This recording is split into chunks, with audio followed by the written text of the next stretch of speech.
পশ্চিম মধ্য বঙ্গোপসাগর ও তৎসংলগ্ন এলাকায় সৃষ্ট নিম্নচাপটি আরও ঘনীভূত হয়ে গভীর নিম্নচাপে পরিণত হয়েছে।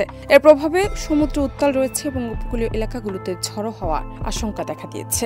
এদিকে ঢাকা সহ দেশের বিভিন্ন অঞ্চলে আজও বৃষ্টি ও মেঘলা আবহাওয়া অব্যাহত থাকতে পারে। এলএমই সার্টিফাইড বিশ্বসেরা কপারে তৈরি ওয়ালটন কেবলস, যা আপনার স্থাপনাকে রাখবে সব সময় নিরাপদ। 2 অক্টোবর সকালে আবহাওয়াবিদ এ.কে.এম. নাজমুল হক স্বাক্ষরিত 3 নম্বর বিশেষ বিজ্ঞপ্তিতে এসব তথ্য জানানো হয়। বিজ্ঞপ্তিতে বলা হয়েছে, সকাল 6টায় গভীর নিম্নচাপটি চট্টগ্রাম সমুদ্র বন্দর থেকে 875 কিলোমিটার, কক্সবাজার থেকে 830 কিলোমিটার, মংলা থেকে 735 কিলোমিটার এবং পায়রা সমুদ্র বন্দর থেকে 740 কিলোমিটার দক্ষিণ পশ্চিমে অবস্থান করছিল।